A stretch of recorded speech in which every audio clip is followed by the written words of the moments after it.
Olá, turma! Na aula de hoje a gente vai continuar vendo sobre funções trigonométricas. Quem quiser acompanhar pela apostila, a explicação estará a partir da página 49.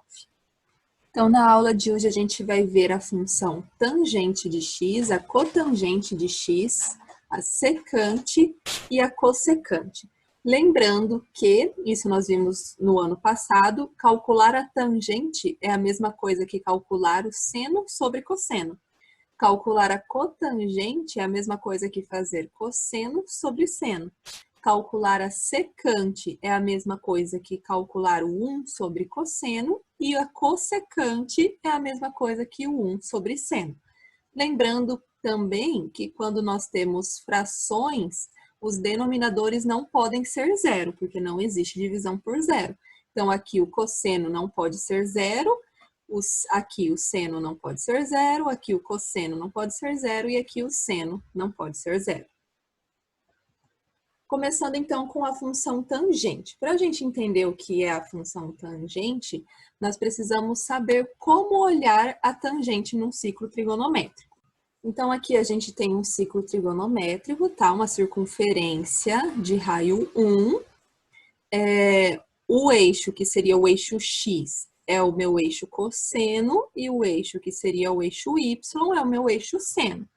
E eu ando nessa circunferência formando arcos, e cada arco vai me dar um valor do cosseno aqui embaixo e o do seno aqui do lado. O que seria a tangente? O eixo da tangente é uma reta paralela ao eixo do seno, passando pelo ponto A, passando pelo ponto de origem aqui do ciclo trigonométrico. Então, essa reta aqui é o meu eixo da tangente. E como que eu faço para saber o valor da tangente? Ao marcar um arco em cima do ciclo trigonométrico, por exemplo, aqui, eu parei com o meu ponto aqui, então ele formou um arco, e esse arco tem um ângulo que mede 42,11 graus. Para eu saber qual é a tangente desse ângulo, eu tenho que pegar uma reta passando pela origem e pelo ponto que forma o meu arco, cortando o eixo da tangente aqui, ó. Então, eu passei uma reta, que é essa que está tracejada aqui, ó. Passando pela origem e pelo meu ponto. Essa reta cortou o meu eixo na tangente nesse ponto aqui que eu chamei de ponto E. Então, qual é o valor da tangente desse arco? O valor da tangente desse arco é esse ponto aqui. Aqui começa o zero da tangente e a gente começa a contar. Ó, aqui é o 0,5, aqui em cima seria o 1. Então, a tangente desse ângulo de 42,11 seria um pouquinho menor do que o 1. Tá? As medidas aqui dos números do eixo da tangente são as mesmas que aqui do eixo seno. Então, eu vou aqui formando outros arcos e à medida que eu formo um arco, ele vai me dando aqui a minha tangente. Quanto mais eu vou me aproximando aqui do ponto B, que é o ângulo π-meios, né, ou 90 graus, maior vai ficando a minha tangente. Percebam aqui, ó, no ângulo de 57 graus, por exemplo, a minha tangente está aqui, para cima do 1,5. Se eu continuar aumentando o meu arco, a minha tangente está continuando aumentando aqui também, ó. Parei aqui ela já está valendo 2. E assim eu continuo, e ela vai aumentando, aumentando, aumentando, aumentando, vai cortando lá em cima, cada vez mais em cima, mais em cima, mais em cima, até que eu chego aqui no 90 e as duas retas ficam paralelas, ou seja, essa reta aqui não vai mais cortar o eixo da tangente. Então, não tem mais como eu medir a tangente de 90. A tangente de 90, na verdade, não existe. Tá? Então, quando a reta fica paralela ao eixo da tangente, elas não têm mais interseção. Então, a tangente não existe, que é o caso quando ela está aqui no 90 e quando ela vem aqui para o 270. Deixa eu erguer aqui um pouco o ciclo. Ó, o meu ponto está aqui formando 270 graus. De novo, as duas retas vão ficar paralelas, então não tem a interseção, ou seja, não existe a tangente, tá? Se o ângulo está, por exemplo, aqui no terceiro quadrante, como que eu calculo a tangente dele? Da mesma forma, eu tenho que fazer a reta aqui, ó, passando pela origem, e essa reta vai cortar aqui o eixo da tangente também na parte superior. Se eu estou aqui no segundo quadrante, percebam que a reta agora corta o eixo da tangente na parte inferior. Então, os ângulos do segundo quadrante me dão tangentes negativas. E o mesmo acontece no quarto quadrante. Se eu venho aqui para o quarto quadrante, a minha tangente aqui está sendo negativa também. Tá? Então, é assim que funciona a tangente no ciclo trigonométrico. Voltando aqui, então, para os nossos slides, ó, percebam que nesse ciclo trigonométrico eu formei um arco aqui com o ponto M e para eu calcular a tangente, eu vim até aqui em cima no ponto que eu chamei de T. Percebam que eu tenho dois triângulos semelhantes. O triângulo OTA, ele é retângulo aqui, e o triângulo OMP, que também é retângulo aqui. Então, aqui eu tenho dois triângulos semelhantes, esse grande e esse pequeno. Triângulos semelhantes, a razão entre os lados correspondentes deles vai ser sempre constante. Então, eu fiz aqui, ó, o lado AT, aqui, ó, AT, sobre o lado PM, que é o correspondente do triângulo menor, vai ser igual ao lado OA, aqui, OA, sobre o lado OP do triângulo menor. Então, eu tenho essa relação que vem da semelhança de triângulos. Essas duas medidas aqui, eu posso trocar elas de lugar, que seria como se eu multiplicasse cruzado. Então, eu posso reescrever dessa forma aqui.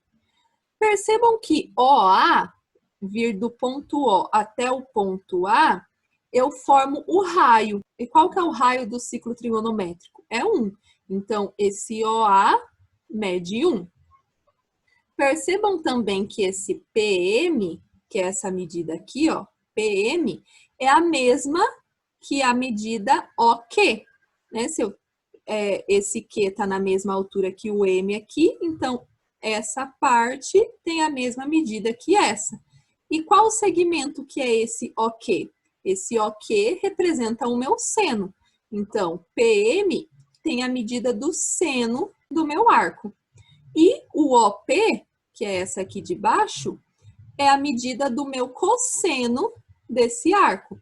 Então, aqui eu tenho o cosseno, eu substituí o OP pelo cosseno. E quem que é seno sobre cosseno? Seno sobre cosseno é a tangente, ou seja, a gente mostrou aqui que essa medida aqui, do A até o T, vai ser a medida da minha tangente. A função tangente, ela tem esse gráfico aqui. Lembra que não existe tangente de 90 graus e nem de 270 graus? Então, eu escrevo que o domínio é esse daqui, ó.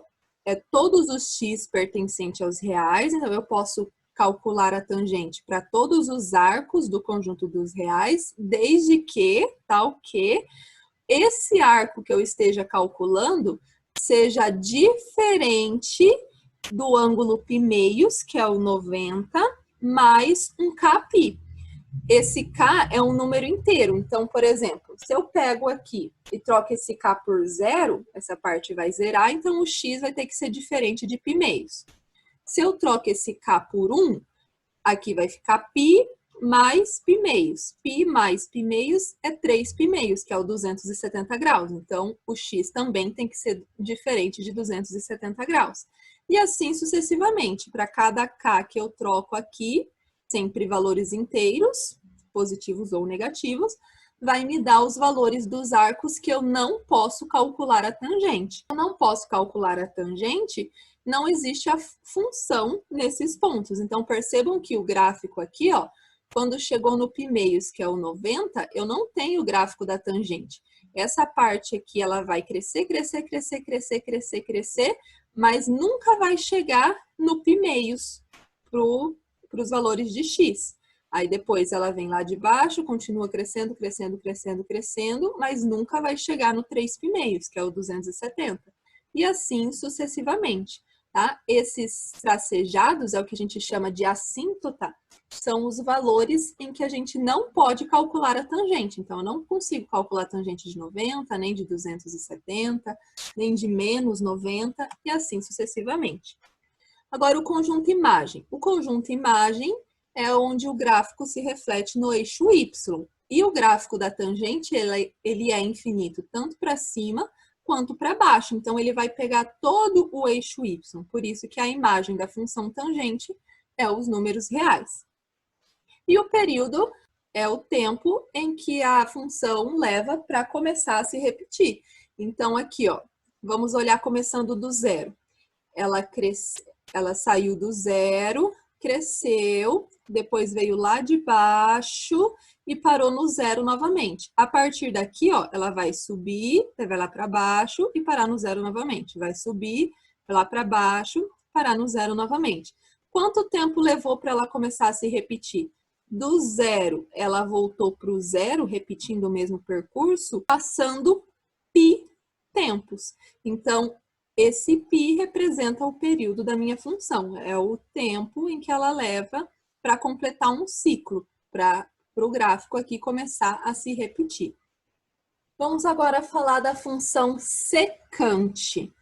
Olhando então no ciclo trigonométrico, a função secante ela é representada por esse segmento em verde aqui, ó. Quando eu faço um arco, esse arco ele vai me dar um valor de tangente, como a gente já falou, que é esse ponto E, e a medida da origem até esse ponto E representa a minha secante, tá? Porém, a secante também pode ser negativa, porque lembra que a secante é 1 sobre cosseno? Se o cosseno for negativo, a secante também será negativa. Então, quando o meu arco estiver, por exemplo, aqui no segundo quadrante, o valor da secante vai ser da origem até o ponto em que corta o eixo da tangente, porém com sinal negativo, porque o cosseno aqui é negativo. E a mesma coisa no terceiro quadrante. Aqui o cosseno é negativo, então a secante também será negativa, mas o valor dela é a distância da origem até o ponto em que ela corta aqui o eixo da tangente. Analisando então aqui o nosso caso. Novamente, nós vamos usar a semelhança de triângulos com o triângulo OTA e o triângulo OMP. Uma outra relação, diferente da relação que eu usei na tangente, e eu posso usar aqui também, é fazer o lado OT, que seria a minha hipotenusa aqui do triângulo maior, sobre a hipotenusa do meu triângulo menor, que é OM, então OT sobre OM, e isso vai ser igual à razão entre outros dois lados, que nesse caso eu fiz o OA sobre o OP. Então, eu escrevi aqui, ó, OA sobre OP.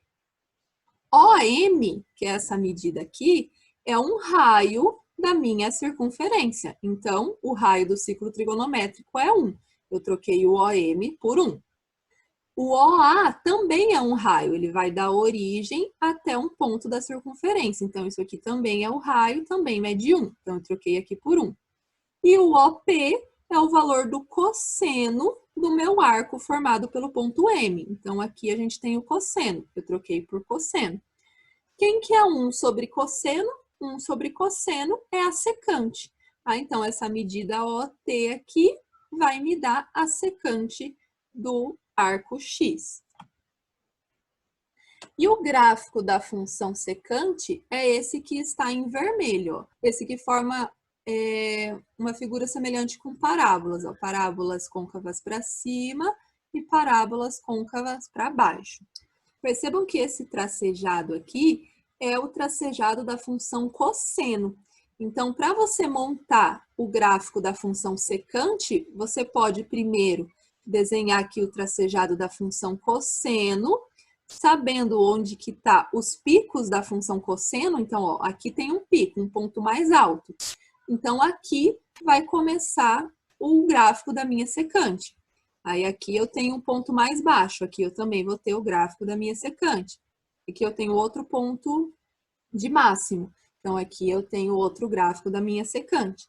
Então, vocês podem usar o gráfico do cosseno para saber onde que vai começar o gráfico da função secante. Quem que é o domínio, então, da função secante? Lembra que a secante é 1 sobre cosseno? Como o cosseno está no denominador, o cosseno não pode ser zero. E quando que o cosseno é zero? O cosseno é zero no 90 e no 270. E nos arcos côngruos também, né? No 90, 270 depois vai vir o 450 e assim sucessivamente. Todos os arcos côngruos do 90 e do 270, a gente não vai poder calcular secante, porque o cosseno será zero e como ele está no denominador, não existe divisão por zero. Então, é isso que eu escrevi aqui, ó. O domínio vai ser todos os números reais, menos os arcos côngruos do 90 e do 270. Tá? Percebam que o domínio aqui ficou igual ao domínio da tangente. Tá? Então, o arco que eu formo ele tem que ser diferente do π meios, mais uma constante vezes o π. Se eu troco essa constante por zero, essa parte zero, então o x tem que ser diferente de 90. Se eu troco essa constante por 1, vai ficar π mais π meios, vai dar 3 π meios. Então, o x vai ter que ser diferente de 3 π meios, que é o 270. Se eu troco essa constante por 2, vai ficar 2π mais π meios. Isso vai dar o arco de 450. Então, o x vai ter que ser diferente de 450. E assim sucessivamente, tá? Esse é o domínio da função secante. E percebam que nesses valores eu tenho de novo as minhas assíntotas verticais aqui, ó. Nesses pontos não tem o gráfico da função secante, porque esses pontos não fazem parte do domínio da função. E quem que é a imagem? Percebam que o gráfico da função ela vai do menos 1 para baixo, então ela vem lá do menos infinito até o menos 1, e do 1 para cima. Então, ela vai do 1 até o mais infinito. Então, a imagem vai ficar essa daqui, do menos infinito até o menos 1, união com o 1 até o mais infinito. E o período, o tempo que ela leva para completar um ciclo, para o gráfico começar a se repetir, percebam que vai aqui do 0 até o 2π. O período dela é 2π. Ó, ela começou aqui no 1, foi para cima, daí veio lá, daí foi lá para baixo, depois voltou aqui para cima e parou no 1. E a partir daqui ela vai começar a se repetir, ó. Sobe, daí vai lá para baixo, volta lá para cima, e assim sucessivamente. Então, o período da função secante é 2π. Vamos analisar agora como que fica a função cotangente no ciclo trigonométrico. Então, aqui, olhando o ciclo trigonométrico, o eixo que representa a cotangente é uma reta paralela ao eixo do cosseno. Então, aqui a gente tem o eixo do cosseno, essa reta aqui em cima, passando pelo ponto B, é a reta da cotangente. E a forma de calcular o valor da cotangente é semelhante à forma que a gente usa para calcular o valor da tangente. Então, aqui, ó, se eu mudo o meu arco, eu pego uma reta passando pela origem e pelo ponto que forma esse arco. Essa reta ela vai continuar até interceptar o eixo aqui, eu chamei de eixo da cotangente. Esse ponto em que ela corta o eixo da cotangente é o valor da cotangente desse arco. Então, aqui, ó, eu formei um ângulo de 30 graus, então a cotangente de 30 graus é esse valor aqui, que está entre o 1,5 e o 2, tá? Então, aqui é o valor da cotangente de 30 graus. E se eu vou mexendo aqui o meu arco, o valor da minha cotangente vai aumentando ou diminuindo. Ó. Percebam que agora ela está diminuindo. Eu estou no segundo quadrante e ela está cortando aqui à esquerda do eixo Y. Se eu refletir aqui no eixo do cosseno, ó, eu estarei nos valores negativos. E aqui ela continua.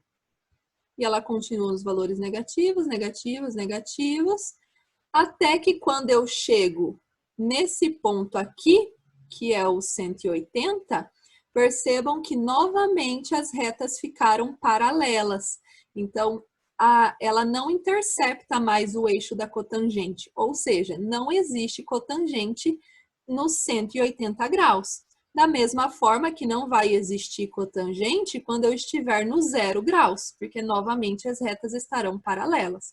Tá? Então, no 0 graus e no 180, a gente não consegue calcular a cotangente, não existe cotangente desses valores.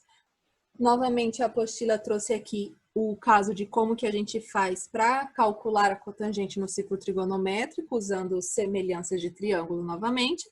Agora ele usou o triângulo OBS com o triângulo OQM. E usando um raciocínio semelhante aos casos anteriores, a gente chegou que a medida BS, que é essa vermelhinha aqui, é a cotangente, porque a gente ficou com cosseno sobre seno. Cosseno sobre seno vai me dar a cotangente. Então, como que fica o gráfico da função cotangente? Ele vai ficar dessa forma aqui. Percebam que o domínio, ela não pode assumir nem o ângulo 0 e seus côngruos, nem o ângulo 180 e seus côngruos. Então, o domínio vai ser todos os números reais, desde que esses números sejam diferentes de um kπ. De novo, esse k é o número inteiro. Então, se eu substituir o k por 0, o x vai ter que ser diferente do ângulo 0. Se eu substituir o k por 1, o x vai ter que ser diferente de 1π. Se eu substituir o k por 2, o x vai ter que ser diferente de 2π. E assim sucessivamente. Percebam aqui no gráfico, ó, no 0 eu não tenho gráfico de função, no π eu também não vou ter o gráfico da função, no 2π eu também não tenho o gráfico da função e assim sucessivamente. Já a imagem é onde o gráfico reflete no eixo y. E nesse caso o gráfico ele é infinito tanto para cima quanto para baixo. Então, o gráfico ele vai refletir em todo o eixo y, por isso que a imagem é todos os números reais. E o período, que é o tempo que a função leva para completar um ciclo, nesse caso da função cotangente, é π. Tá? Então, ó, ela veio lá de cima, foi lá para baixo. A partir do π, ela começa a se repetir. Ela vem lá de cima, vai lá para baixo, vai lá de cima e vai lá para baixo, e assim sucessivamente. A última função, então, que a gente vai ver é a função cossecante. Vamos analisar ela no ciclo trigonométrico. Então, aqui, ó, eu tenho o ciclo trigonométrico. O valor da cossecante de um arco vai ser a medida da origem até o ponto em que o arco corta o eixo da cotangente. Então, essa parte verdinha aqui estará me dando o valor da minha cossecante, tá? Como a cossecante é 1 sobre seno, o sinal da cossecante vai depender do sinal do seno. Então, se eu estou aqui no primeiro quadrante, o seno é positivo, então a cossecante também ficará positiva. Mas se eu vir com o meu arco aqui para o quarto quadrante, por exemplo, o meu seno é negativo. Então, o valor da cossecante vai ser essa medida aqui, da origem até o ponto em que ela cortou o eixo da cotangente, porém com um sinal negativo, porque o seno nesse quadrante é negativo. Voltando aqui para a nossa apresentação, novamente ele vai usar a semelhança de triângulos para deduzir o que seria a cossecante, e a gente vai chegar aqui que o segmento OS é a mesma coisa que 1 sobre seno, e 1 sobre seno é a cossecante. Então, essa medida aqui, OS, vai me dar a cossecante do meu arco. Olhando então para a função, esse daqui seria o gráfico da função cossecante. Para eu montar o gráfico da cossecante, eu posso primeiro fazer o gráfico do seno, que é esse que está pontilhado, e nos valores de máximo ou de mínimo do seno, vai iniciar o gráfico da função cossecante. Bem semelhante à função secante, né? Então, eu tenho uma parábola aqui, ó, côncava para cima, aqui uma parábola côncava para baixo. Aí, assim, ela vai se repetindo ao longo de todo o ciclo trigonométrico. Lembrando que cossecante é 1 sobre seno. Então, eu não tenho como calcular a cossecante quando o seno for 0, porque senão eu teria 1 dividido por 0 e isso não existe. Então, eu tenho que eliminar dessa função, eu tenho que tirar do domínio dela todos aqueles arcos em que o seno vai dar 0. Em quais ângulos o seno dá 0? O seno é 0 no ângulo de 0 e no ângulo de 180. Então, aqui no domínio da função, ó, percebam que no 0 eu não tenho o gráfico da função cossecante, no π eu não tenho o gráfico da função cossecante, que seria o 180, né? No 2π, que volta lá para o mesmo arco que o 0, de novo, eu não tenho o arco da função cossecante, e assim sucessivamente. Então, o domínio vai ficar igual ao da função cotangente, tá? Os arcos que eu formo tem que ser diferente de kπ. E o conjunto imagem fica igual ao da função secante, tá? Então, ó, ela vem do menos infinito e para no menos 1, depois ela dá um salto aqui para o 1 e vai até o mais infinito. Então, essa é a imagem da função cossecante. E o período dela, o tempo em que ela leva para completar um ciclo, é 2π. Vamos então para alguns exemplos. O exemplo R2 da página 49. Ele pediu para eu calcular na letra A, por exemplo, a tangente de 60. Quem que é a tangente? A tangente é o seno sobre cosseno. Então, calcular a tangente de 60 é a mesma coisa que calcular o seno de 60 dividido por cosseno de 60. O seno de 60 é raiz de 3 sobre 2. Cosseno de 60 é 1/2. Aqui eu tenho divisão de fração. Como que eu faço divisão de fração? Repito de cima e inverto de baixo. Então, quando eu fizer aqui, ó, repetir o de cima, raiz de 3 sobre 2, e inverter o de baixo, 2 sobre 1, esse 2 ele se cancela com esse, então vai ficar só raiz de 3 sobre 1. Raiz de 3 sobre 1 é o raiz de 3. Agora, ele pediu na letra B para calcular a cotangente de 1230. Percebam que 1230 passou do 360. Então, primeiro eu vou reduzir esse arco. Eu vou achar um côngruo a ele na primeira volta positiva para depois calcular a cotangente. Dividindo 1230 por 360, ele vai ter dado 3 voltas completas e parado no 150. Então, calcular a cotangente de 1230 é a mesma coisa que calcular a cotangente de 150. E quem que é a cotangente? Cotangente é cosseno sobre seno. Então, eu vou calcular o cosseno de 150 e dividir pelo seno de 150. Reduzindo o 150 para o primeiro quadrante, a gente cai no arco de 30. Porém, o 150 está no segundo quadrante e o cosseno é negativo. E o seno continua positivo. Então, vai ficar menos cosseno de 30 dividido por seno de 30. Cosseno de 30, raiz de 3 sobre 2. Seno de 30, 1 sobre 2. Aqui a gente vai ter a mesma conta que foi feita aqui em cima. A diferença é que a gente tem um sinal de menos. Então, a resposta vai ficar menos raiz de 3. Olhando agora para a letra C. Ele quer a secante de 17π quartos. Uma opção seria transformar isso daqui para graus e reduzir para a primeira volta positiva, porque isso aqui vai dar mais que 360. Então, a gente teria que encontrar a primeira volta positiva para depois calcular a secante. Fazendo isso, então, a gente descobre que um arco côngruo a 17π quartos é o próprio π quartos. Tá? E lembrando que π quartos é o arco de 45 graus. Então, ele quer que eu calcule a secante de 45 graus. E quem que é a secante? É 1 sobre cosseno. Então, eu vou calcular o 1 sobre cosseno de π quartos, cosseno de 45 graus. Quem que é o cosseno de 45 graus? Raiz de 2 sobre 2. Então, ficou 1 sobre raiz de 2 sobre 2. De novo, eu tenho divisão de fração, eu repito de cima e inverto de baixo. Então, aqui vai ficar 1 vezes 2 sobre raiz de 2. Eu repeti o de cima e inverti o de baixo. 1 vezes 2 vai ficar 2. Então, isso aqui fica 2 sobre raiz de 2, que foi o que ele me escreveu aqui. Aí ele racionalizou essa fração, ou seja, ele multiplicou em cima e embaixo por raiz de 2. Aqui, 2 vezes raiz de 2 fica 2 raiz de 2. E raiz de 2 vezes raiz de 2 fica raiz de 4. Quanto que é raiz de 4? É 2. Então, vai ficar 2 raiz de 2 sobre 2. Esses dois, eles se cancelam, sobra só o raiz de 2. Então, a secante de 17π quartos é raiz de 2. Na letra D, ele pediu para a gente calcular a cossecante de 9π meios.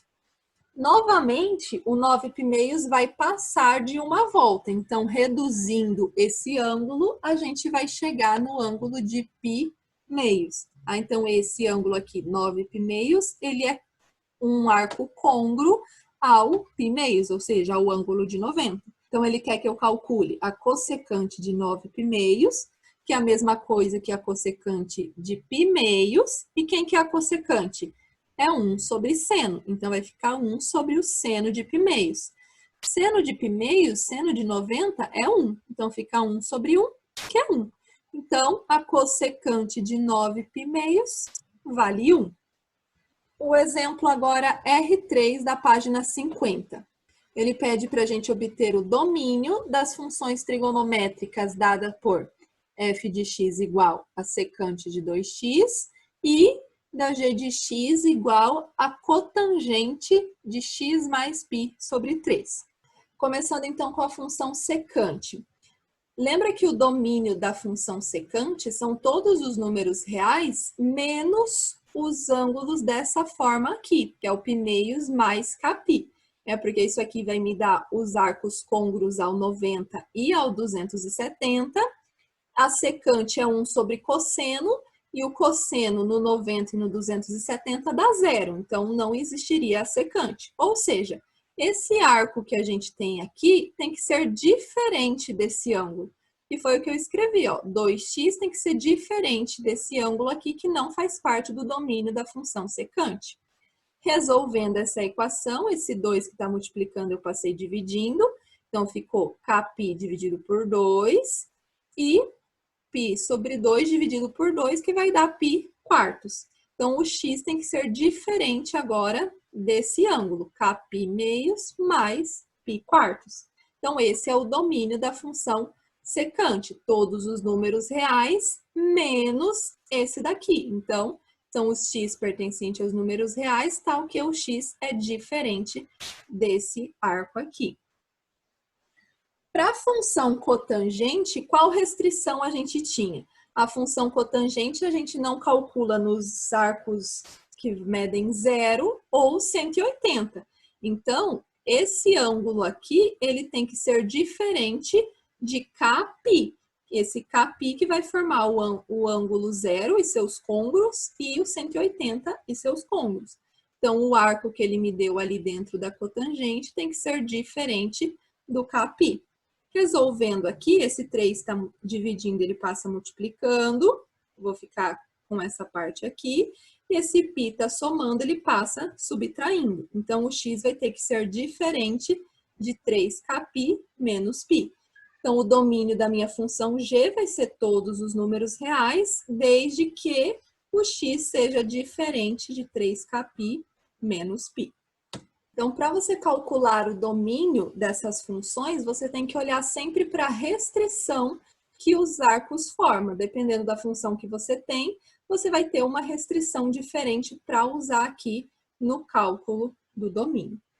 Com isso, a gente encerra as funções trigonométricas da aula de hoje. E na próxima semana a gente vai continuar falando de funções trigonométricas, mas aí será funções trigonométricas inversas. Bons estudos e até a próxima aula.